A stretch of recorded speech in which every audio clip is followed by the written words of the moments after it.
Welcome back to my channel. మనం Indian పాలిటీకి సంబంధించి రాజ్యాంగం యొక్క ముఖ్య లక్షణాలను పరిశీలించడం జరిగింది. ఇప్పుడు రాజ్యాంగంపై విమర్శ, అసలు రాజ్యాంగం పైన కూడా విమర్శ ఉంటుందా అనే ప్రశ్న మనకు రావచ్చు. కానీ ప్రతి అంశంపై విమర్శ ఉంటుంది కాబట్టి దీన్ని కూడా సానుకూలంగానే పరిశీలిద్దాము. ముఖ్యంగా రాజ్యాంగంపై విమర్శను గమనించినట్లయితే అరువు తెచ్చుకున్న రాజ్యాంగం అని అంటారు. అరువు తెచ్చుకున్న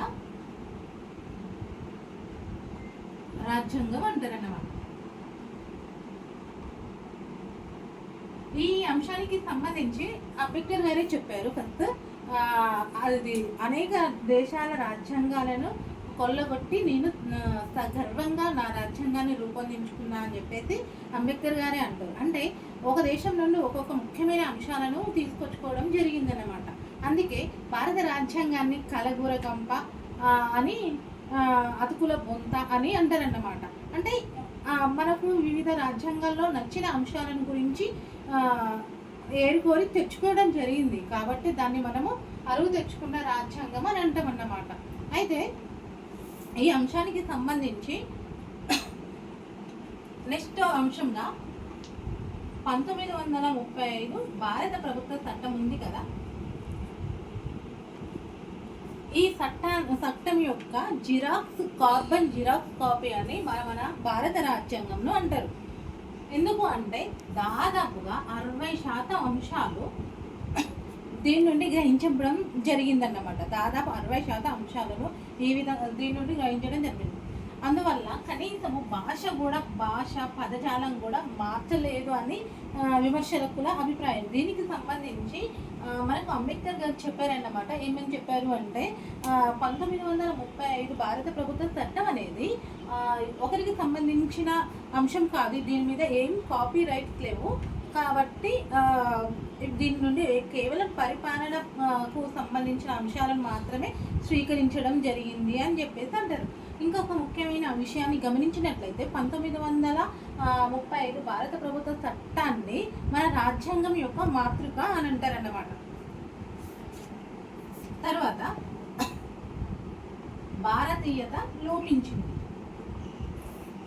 అంటే వీళ్ళు ఏమనుకున్నారు అంటే భారతీయత లోపించింది. ఎందుకు లోపించింది అని అనుకున్నారంటే వీళ్ళు మన దేశంలో ఉన్నటువంటి పరిస్థితులకు అనుగుణంగా భారత రాజ్యాంగం లేదు అని విమర్శకులు భావించడం జరిగిందన్నమాట.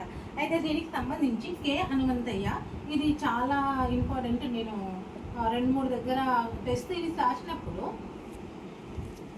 ఈ స్టేట్మెంట్ అడగడం జరిగిందన్నమాట. అయితే ఏమన్నారు అంటే మనకు సితార కానీ వీణ కానీ కావాలి, కానీ ఇక్కడ మన రాజ్యాంగ నిర్మాతలు ఇంగ్లీష్ బ్యాండ్ను తీసుకొచ్చారు అని చెప్పేసి ఈ స్టేట్మెంట్ ఎవరిచ్చారు అని చెప్పేసి అడగడం జరిగిందన్నమాట. నేను 2-3 టెస్ట్ ఎగ్జామ్స్ రాసినాను గ్రూప్ 1కి సంబంధించి ప్రిలిమ్స్ కోసము. అందులో ఈ క్వశ్చన్ అడగడం జరిగింది. ఒకసారికి ఇలాంటి కొన్ని చూసుకోవాల్సిన అవసరం ఎంతైనా ఉండేదన్నమాట. తర్వాత గజ పరిమాణంలో ఉంటుంది. గజ పరిమాణము అంటే చాలా పెద్దది. అంటే మన రాజ్యాంగము 1950 జనవరి 26న అమల్లోకి వచ్చింది. ఈ వచ్చినప్పుడు మనకి ఎన్ని ఆర్టికల్స్ ఉన్నాయి? ఇందులో 395 ఆర్టికల్స్, 8 షెడ్యూల్స్, 22 భాగాలు ఉన్నాయి. అప్పుడే ఇది చాలా పెద్దగా ఉందని విమర్శకులు భావించారు. అంటే ఎక్కువ వివరణ ఉన్నది అని చెప్పేసి భావించడం జరిగింది. అందుకే భారత రాజ్యాంగాన్ని హెచ్వి కామత్ ఐరావతంతో పోల్చడం జరిగిందన్నమాట. ఇది మనం గుర్తుపెట్టుకోవాలి.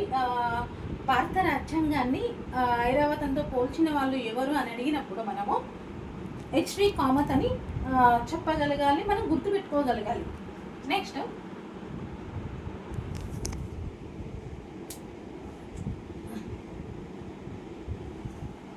గాంధీయత లోపించింది అని చెప్పింది. అంటే గాంధీజీ యొక్క ఆదర్శాలు, విలువలు ఈ రాజ్యాంగంలో లేవు అని చెప్పేసి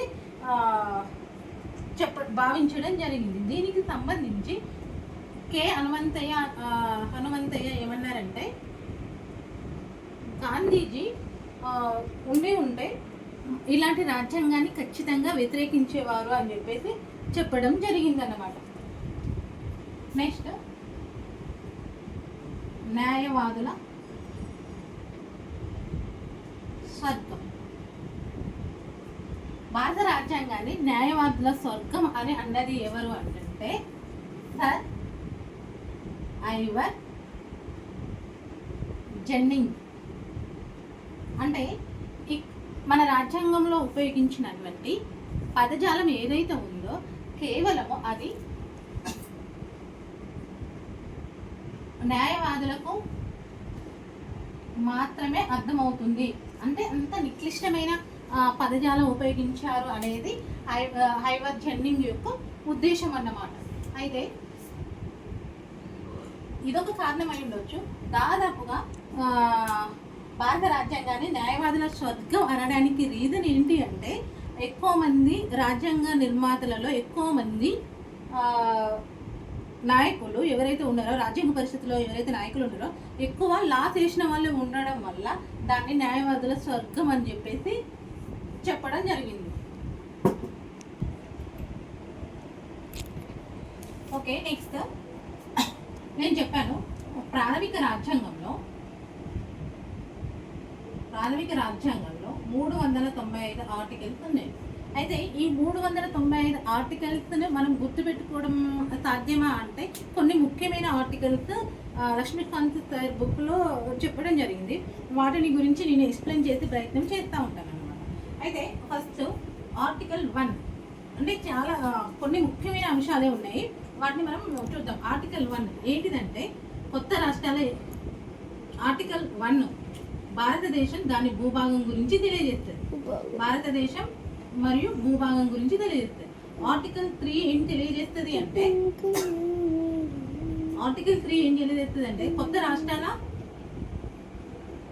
కొత్త రాష్ట్రాల ఏర్పాటు అండ్ భూ సరిహద్దులు ఏదైనా ఉంటాయో రాష్ట్రానికి సంబంధించిన సరిహద్దుల మార్పు ఇది ఆర్టికల్ 3 తెలియజేస్తుంది. దీని ప్రకారమే మన తెలంగాణ రాష్ట్రం ఏర్పడిందన్నమాట. అంటే కొత్త రాష్ట్రాల ఏర్పాటు లేదా మరియు రాష్ట్రాలకు సంబంధించి సరిహద్దులు ఏం లేదు ఉండని. సారీ, అది పాప వీడియో చూస్తుంది అటు ఇటు అంటే నేను మంచిగా పెట్టని చెప్పేసి అన్నాను. ఆర్టికల్ 3 ఏం తెలియజేస్తుంది అంటే, కొత్త రాష్ట్రాలను ఏ విధంగా ఏర్పాటు చేసుకోవాలి అండ్ రాష్ట్రాలకు సంబంధించి భూ వివాదాలను ఎలా మార్పు చేసుకోవాలి అనే విషయం గురించి తెలియజేస్తుంది. దీని ద్వారానే మనకు తెలంగాణ ఆర్టికల్ 3 ద్వారానే తెలంగాణ రాష్ట్రంగా ఏర్పడింది అన్నమాట. నెక్స్ట్ 13 ఆర్టికల్ ఏం తెలియజేస్తుంది అంటే, ఇప్పుడు ప్రాథమిక హక్కులు ఉన్నాయి కదా, ఈ ప్రాథమిక హక్కులు ఏవైతే ఉన్నాయో మన భారత రాజ్యాంగం అమలు కాకముందు ఉన్నటువంటి శాసనాలు ఏవైతే ఉన్నాయో ఈ ప్రాథమిక హక్కులకు వ్యతిరేకంగా ఉంటే అవి తొలగించబడతాయి అని చెప్పేసి చెప్పడం జరిగింది. అంటే ప్రాథమిక హక్కులకు వ్యతిరేకంగా ఉన్నటువంటి శాసనాలు కానీ చట్టాలు కానీ రద్దు చేయబడతాయి అని చెప్పేసి ఆర్టికల్ 13 తెలియజేస్తుంది. ఆర్టికల్ 14 ఏం తెలియజేస్తుంది అంటే, ఆర్టికల్ 14 చట్టం ముందు అందరు సమానము అనేది తెలియజేస్తుంది అన్నమాట. ఆర్టికల్ 15 ఏం తెలియజేస్తుంది అంటే, ఏ వ్యక్తినైనా సరే లింగము, ప్రాంతము, భాష మొదలైన అనే 5 అంశాల కారణంగా వివక్షత చూపకూడదు. అండ్ 16ది విద్యలో భాష, ప్రాంతము, లింగము, వర్ణము అలాంటి 5 అంశాలు ఉంటాయి. ఆ 5 అంశాల కారణంగా విద్యకు దూరం చేయకూడదు. అండ్ ఆర్టికల్ 17 ఏం తెలియజేస్తుంది అంటే, అంటరానితనం నిషేధం తెలియజేస్తుంది. ఆర్టికల్ 18 ఏం తెలియజేస్తుంది అంటే, బిరుదులు ఏదైతే ఉన్నాయో బిరుదుల రద్దు గురించి తెలియజేస్తుంది. ఆర్టికల్ 19 భావ ప్రకటన హక్కు గురించి తెలియజేస్తుంది అన్నమాట.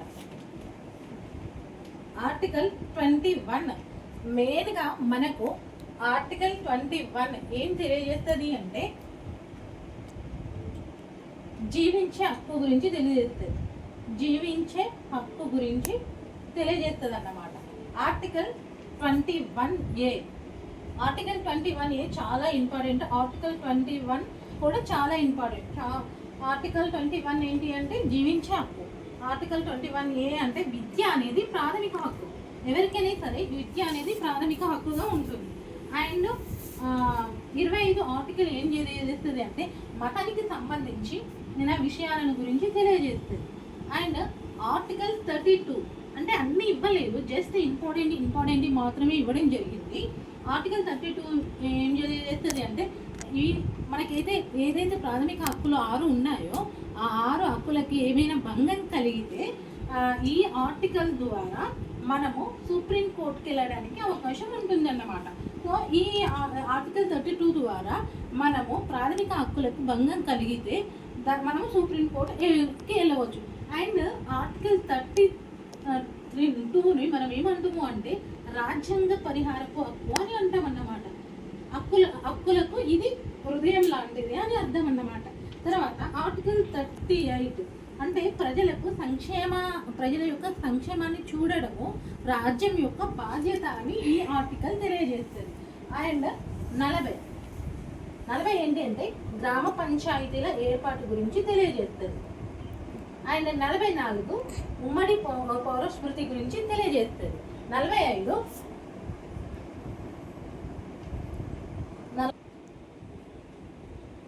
ఆర్టికల్ 45 0 నుండి 6 సంవత్సరాలు ఎవరైతే ఉన్నారో వాళ్ళకు బాలబాలులకు ఉచిత విద్యను అందించాలి.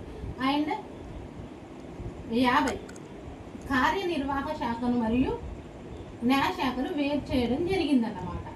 51 ఏం తెలియజేస్తుంది? 51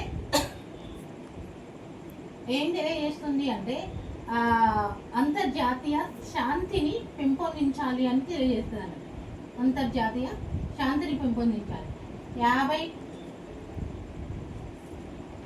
తర్వాత 72 ఎవరైనా సరే అంటే ఇది రాష్ట్రపతి క్షమాభిక్ష గురించి తెలియజేస్తుంది. రాష్ట్రపతి క్షమాభిక్ష గురించి తెలియజేస్తుంది. అండ్ ఆర్టికల్ 74 ఏం తెలియజేస్తుంది అంటే ఇప్పుడు మన యొక్క కార్యనిర్వాహక శాఖ మొత్తము అంటే మన యొక్క దేశ పరిపాలన మొత్తము రాష్ట్రపతి పేరు మీదగానే జరుగుతుంది. రాష్ట్రపతి పేరు మీదుగా జరిగినప్పుడు ఈ రాష్ట్రపతికి సలహాలు సూచనలు ఇవ్వడానికి ప్రధానమంత్రి అధ్యక్షతన ఒక మంత్రి మండలి ఉంటుందని తెలియజేస్తుంది. ఆర్టికల్ 74. తర్వాత 108 అంటే మెయిన్గా ఉన్నాయి. లక్ష్మీకాంత్ సార్ బుక్లో కొన్ని మెయిన్గా ఉన్నాయి. నేను అందులో చాలా ముఖ్యమైనవి మాత్రమే చెప్తున్నాను, ఎందుకంటే ఇవి గుర్తుంచుకోవాల్సిన విషయాలు అన్నమాట.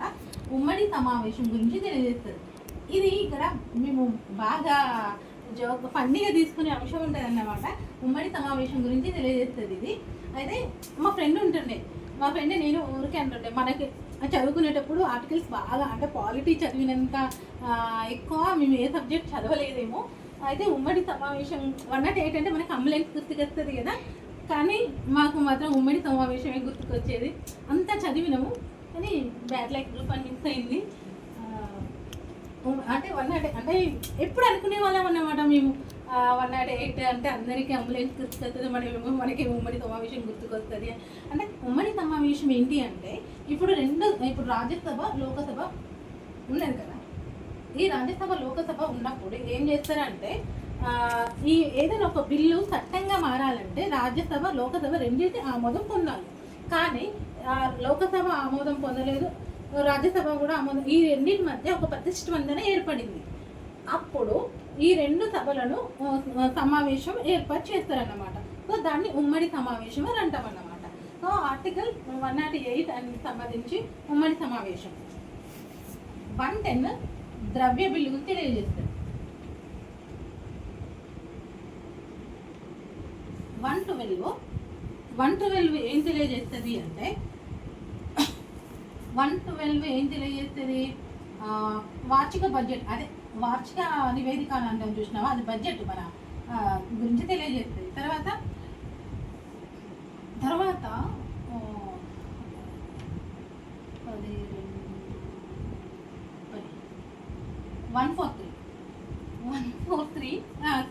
143 ఏంటిదంటే న్యాయ న్యాయ సలహా అంటే ఎవరైతే రాష్ట్రపతికి సుప్రీంకోర్టు యొక్క న్యాయ సలహాను తీసుకోవాల్సిన సందర్భం ఏర్పడినప్పుడు ఆర్టికల్ 143 ప్రకారము న్యాయ సలహా తీసుకోవచ్చు రాష్ట్రపతి. తర్వాత 161 ఇక్కడ మనము 72కు సంబంధించి ఇక్కడ 72కు సంబంధించి రాష్ట్రపతి క్షమాభిక్ష గురించి చెప్పినాం కదా, ఇక్కడ గవర్నర్ యొక్క క్షమాభిక్ష గురించి చెప్పవచ్చు అన్నమాట. గవర్నర్ యొక్క క్షమాభిక్ష గురించి చెప్పవచ్చు. అండ్ ఆర్టికల్ 163 ఏం తెలియజేస్తుంది అంటే గవర్నర్, ఇప్పుడు మన రాష్ట్రానికి సంబంధించి పరిపాలన మొత్తము గవర్నర్ పేరు మీద జరుగుతుంది. ఈ గవర్నర్కు సహాయం చేయడానికి ముఖ్యమంత్రితో కూడిన మంత్రి మండలి ఉండాలి అని 168 తెలియజేస్తుంది అన్నమాట. తర్వాత 213 సరే నేను ఇక్కడ 1, 2, 3 చెప్పడం మర్చిపోయినాము. 213 ఏంటిది అంటే ఆర్టికల్, ఇప్పుడు మనకు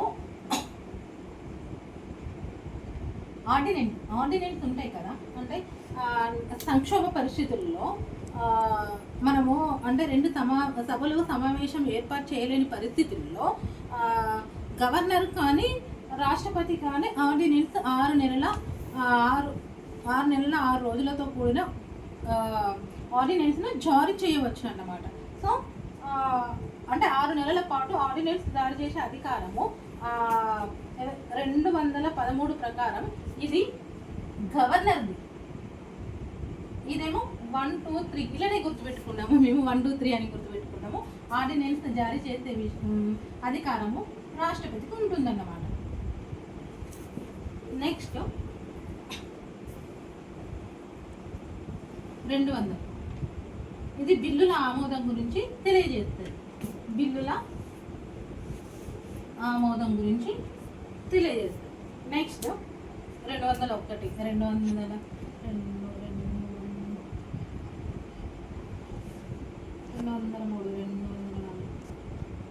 తర్వాత 275 ఏం చేస్తుందంటే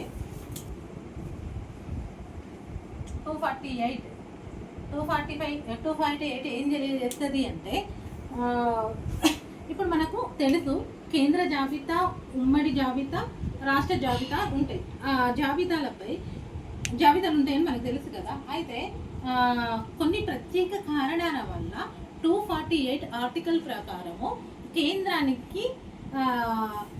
అంటే రాష్ట్రానికి సంబంధించి నా జాబితాపై కేంద్రము చట్టాలు చేయవచ్చు అన్నమాట. 248 ఆర్టికల్ ప్రకారం ఏం చేయొచ్చు అంటే ఇప్పుడు రాష్ట్ర జాబితాపై ప్రత్యేక పరిస్థితులలో కేంద్రము చట్టాలు చేయవచ్చు అన్నమాట. తర్వాత 275 ఇది రాష్ట్రాలకు ఇచ్చే గ్రాంట్లను గురించి తెలియజేస్తుంది. తర్వాత 3 మనము ఇక్కడ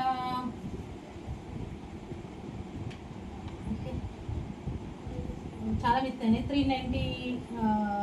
338 ఇది ఢిల్లీకి గల స్వయం ప్రతిపత్తిని గురించి తెలియజేస్తుంది అన్నమాట. ఆర్టికల్ 370 తెలిసి మనకు జమ్మూ కాశ్మీర్కి చెందిన అంశం గురించి తెలియజేస్తుంది. అండ్ సీక్వెన్స్ మిస్ అయింది.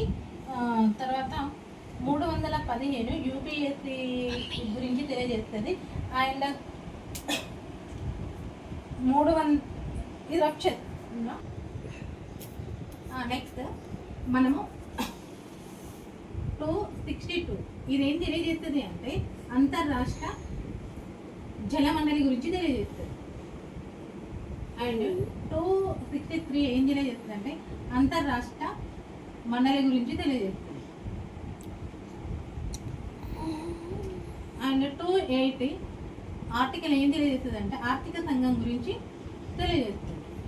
అండ్ 300A ఆర్టికల్ మనకు చెప్పినాను నేను ప్రాథమిక హక్కులకు సంబంధించి ఆర్టికల్ 31లో ఉన్న ఆస్తి హక్కును తీసేసి ఆస్తి హక్కును 44వ రాజ్యాంగ సవరణ 1978లో తీసేసి దీన్ని ఆ ప్రాథమిక హక్కుల నుండి తీసేసి దీన్ని ఏం చేశారు అంటే చట్టపరమైన హక్కుగా తీర్చారు. ఇది 12వ భాగంలో ఉందన్నమాట.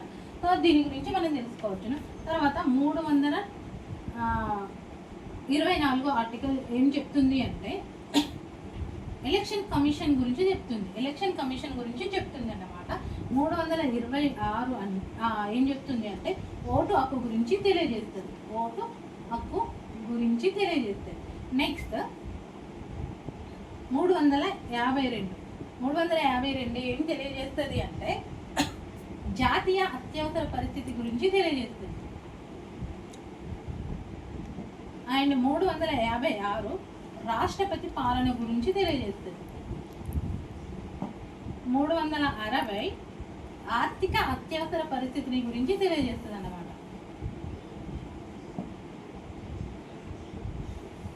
తర్వాత 368 ఏం తెలియజేస్తుంది అంటే రాజ్యాంగాన్ని సవరించే పద్ధతి గురించి తెలియజేస్తుంది అన్నమాట. సో ఇది అన్నమాట ముఖ్యమైన ఆర్టికల్కి సంబంధించి ముఖ్యమైన ఆర్టికల్స్ ఇవి. నెక్స్ట్ మనము ఆర్టికల్స్లో చాలా ఇంపార్టెంట్ ఆర్టికల్స్ గురించి తెలుసుకుందాం. ఇప్పుడు మనకు షెడ్యూల్స్ గురించి తెలుసుకుందాం.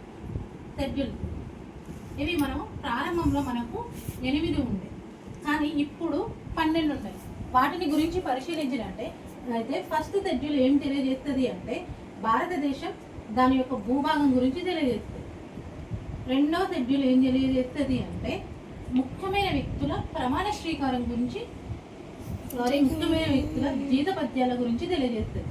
తర్వాత మూడవ షెడ్యూల్ ఏం తెలియజేస్తుంది అంటే ముఖ్యమైన వ్యక్తుల ప్రమాణ స్వీకారం గురించి తెలియజేస్తుంది. 4 రాజ్యసభ సీట్ల గురించి తెలియజేస్తుంది. 5 ఎస్టీ ఇవి అంటే రాష్ట్రాలకు సంబంధించి ఎస్టీ ఎస్టీల గురించి తెలియజేస్తుంది. నెక్స్ట్ 6వది ఏం తెలియజేస్తుంది అంటే 6వది త్రిపుర, అస్సాం, మేఘాలయ,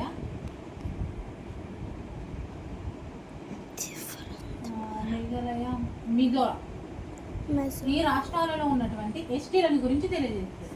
7వది ఏం తెలియజేస్తుంది అంటే 7వ షెడ్యూల్ ఏం తెలియజేస్తుంది అంటే కేంద్ర రాష్ట్ర మధ్య సంబంధాల గురించి తెలియజేస్తుంది. 8 ఏం తెలియజేస్తుంది అంటే 8 మన రాజ్యాంగంలో 22 భాషలు ఉన్నాయి కదా, వాటిని గురించి తెలియజేస్తుంది. ఇప్పటి వరకు ఈ 8 ఏంటి అంటే ప్రాథమిక రాజ్యాంగంలో ఉన్నాయి, కానీ ఇది 9వది భూ సంస్కరణల గురించి తెలియజేస్తుంది. ఇది మనం కొత్తగా చేర్చడం జరిగింది. ఇది 1వ రాజ్యాంగ సవరణ 1952లో చేర్చడం జరిగిందన్నమాట. 10వది పార్టీ ఫిరాయింపులు, అంటే రాజకీయాలకు సంబంధించి పార్టీ ఫిరాయింపులు ఉంటుంటాయి కదా, పార్టీ ఫిరాయింపులు ఇవి 52వ రాజ్యాంగ సవరణ 1955లో చేర్చడం జరిగింది. 11వది గ్రామ పంచాయతీ, ఇది 73వ రాజ్యాంగ సవరణ 1992లో చేయడం జరిగింది. 12 నగర పంచాయతీ ఇది 74వ రాజ్యాంగ సవరణ 1992లో చేర్చడం జరిగింది. నెక్స్ట్ మన భారత రాజ్యాంగాన్ని మెయిన్గా మనం కలగూర గంప అతుకుల బొంత అంటారని చెప్పిన కదా. అయితే ఏ దేశం నుండి ఏ అంశాలు గ్రహించిర్రో ఒకసారి చూద్దాం. అంటే అన్నీ చెప్పను, కొన్ని మెయిన్గా చెప్తా ఉంటాను. ఎవరైతే నా ఛానల్ ఫాలో అయ్యే వాళ్ళు ఉంటారో వాళ్ళు ఖచ్చితంగా చదవాల్సిందే, బుక్ చదవాల్సిందే. కాకపోతే నేను జస్ట్ ఎస్టిమేషన్ కోసం ఏంటిది అనేది చెప్పడానికి మాత్రమే ప్రయత్నం చేస్తూ ఉన్నాను. ఖచ్చితంగా చదవాలి. ఇందులో నేను ముందుగా 1935 భారత ప్రభుత్వ చట్టంలో దాదాపుగా 60% అంశాలు తీసుకున్నారని చెప్పి, అయితే దీనిలో ఏమేమి తీసుకున్నారంటే పబ్లిక్ సర్వీస్ కమిషన్స్ ఉంటాయి కదా, అవి తీసుకున్నారు. తర్వాత అత్యవసర అధికారాలు ఉంటాయి కదా, అది తీసుకున్నారు. తర్వాత సుప్రీంకోర్టు అనే అంశం ఉంటుంది కదా, అది తీసుకోవడం జరిగిందన్నమాట. నెక్స్ట్ ఐర్లాండ్ నుండి ఏం తీసుకున్నాం, ఆదేశిక సూత్రాల నుండి తీసుకోవడం జరిగింది. అమెరికా నుండి ఏం తీసుకున్నాం, ప్రాథమిక హక్కులను గురించి తీసుకున్నాం. ప్రాథమిక హక్కులు తర్వాత బ్రిటన్ నుండి మనం ఏం తీసుకున్నాం? ఏక పౌరసత్వం తీసుకున్నాం.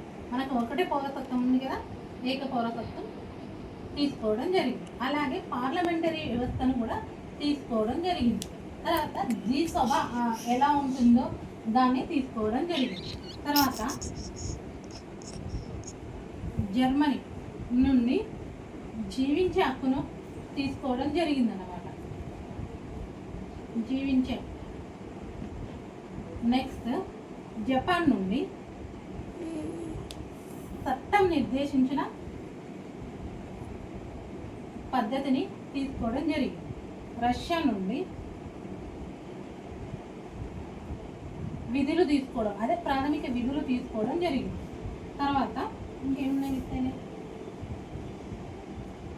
America, Germany, Italy, Ireland. తర్వాత ఇవి మెయిన్గా గుర్తుపెట్టుకోండి. నెక్స్ట్ అంశాలను తర్వాత క్లాస్లో పరిశీలిద్దాం.